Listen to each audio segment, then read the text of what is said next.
افسانہ زومبیز۔ آج گاڑی تم نہیں میں چلاؤں گی۔ کیوں؟ آج کا سفر بہت مشکل ہونے والا ہے۔ پھر تو اسکوٹی مجھے چلانا چاہیے، کیونکہ میں تم سے قدرے بہتر اور تجربہ کار ڈرائیور ہوں۔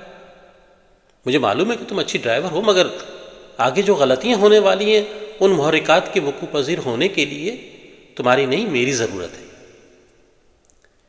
میں تمہارے بطون میں جھانکنے کی کوشش کر رہی ہوں، مگر مجھے کچھ نظر نہیں آ رہا۔ تم نے میرے اندر کیا دیکھا؟ میں نے دیکھا کہ تم ایک بھاری لفافہ اٹھائے ہواؤں میں تیر رہی ہو۔ وہ تو تمہارا بھی مقدر ہے۔ میں مقدر کو نہیں مانتی۔ بھلا تمہارے مقدر میں کیوں لکھا ہوا ہے؟ کیوں یہ سفر آخری اور طے شدہ ہے؟ دیکھو، فیصلہ ہو چکا ہے، بس سنانا باقی ہے۔ فیصلہ لکھنے والا کون ہے؟ وہی جو اس سے پہلے بھی سارے فیصلے لکھتا چلا آ رہا ہے۔ چلو خوش ہو جاؤ، دولت کبھی کبھی اس طرح بھی تقسیم ہوتی ہے۔ تم گاڑی چلاتے ہوئے ذرا دائیں بائیں بھی دھیان دیا کرو۔ پاگل لڑکی، دائیں بائیں دیکھنے سے تقدیر کو نہیں ٹالا جا سکتا۔ کیا دھیان دینے سے یہ سب کچھ رک جائے گا؟ میں دیکھ رہی ہوں کہ سڑک پر کہیں بھی کوئی قانون کا محافظ نہیں ہے۔ تمہاری اس بات کا کیا مطلب ہے؟ وہ قانون کے محافظ ہوتے ہیں جو ہر غیر قانونی حرکت کو روکتے ہیں۔ میں تمہیں معصوم سمجھوں یا بے وقوف؟ تمہیں میں بے وقوف دکھائی دے رہی ہوں، جبکہ میں دیکھ رہی ہوں کہ وہ اپنی گاڑی اسٹارٹ کر چکا ہے۔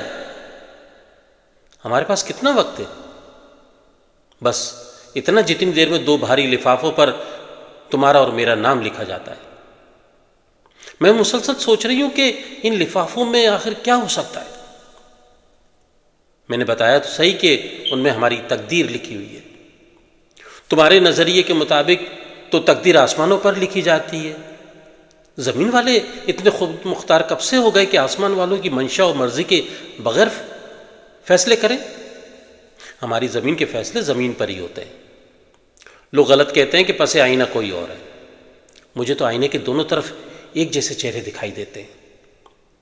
یہاں بھی دیکھو، وہ جو سامنے موڑ آ رہا ہے وہاں سنا ہے کہ ایک آسیب کا ڈیرا ہے۔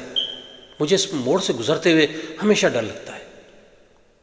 میں تو اب ہر موڑ پر کسی آسیب کو دیکھتی ہوں۔ کبھی کوئی آسیب میری گردن کاٹ رہا ہوتا ہے، کبھی کوئی میرے لباس پر مقدس حروف ڈھونڈتا ہے، کبھی کوئی بدرنگ وحشی آسیب میرا جسم اور کبھی میری روح کو کچلتا ہے اور مجھے احساس دلاتا ہے کہ میں کمزور، ادھوری اور جہنمی ہوں۔ شاید اسی لیے آسیب ہی اب ہمارا مقدر ہے۔ تم پھر مقدر پہ آ گئی۔ وہ جو ہمارے پیچھے آ رہا ہے، آخر اس کے مقدر میں ساری اچھائی، ساری طاقت، ساری خوشیاں، ساری حاکمیت کیوں لکھ دی گئی ہیں؟ میں نے آج تک کسی حاکم یا ان کے ہرکاروں کو اپنے خلاف فیصلہ لکھتے ہوئے نہیں دیکھا۔ آصف زدہ موڑ ہمارے آگے ہے اور میں دیکھ رہی ہوں کہ وہ ہمارے بہت نزدیک آ چکا ہے۔ تم کچھ اچھے کلمات دہرانا چاہو تو دہرا لو، کیونکہ ہمارے پاس بہت تھوڑا وقت رہ گیا ہے۔ ارے یہ کیا ہوا؟ یہ تو ہمیں چھوئے بغیر ہی ہم سے آگے نکل گیا۔ وہ سب کچھ نہیں ہوا جو ہونا چاہیے تھا۔ میں نے اس کا چہرہ دیکھا، یہ وہی تھا۔ ایسے کیسے ہو سکتا ہے؟ یہ ناممکن ہے۔ بے وقوف لڑکی، وہ دیکھو، وہ آگے دیکھو، وہ حادثہ ہو چکا ہے۔ اس نے دوسری دو لڑکیوں کو کچل دیا ہے، اور ہم شاید ہمارے لیے کوئی اور آ رہا ہوگا۔ دیت کی رقم اپنی لیے دینے کی طاقت رکھنے والا ایک اور دوسرا، ہمارے جسموں کے ساتھ ساتھ انصاف کو روننے اور کچلنے والا ایک اور مقدس ہرکارہ۔ لگتا ہے وہ ابھی راستے میں ہے، مگر اس کا چہرہ تو وہی تھا۔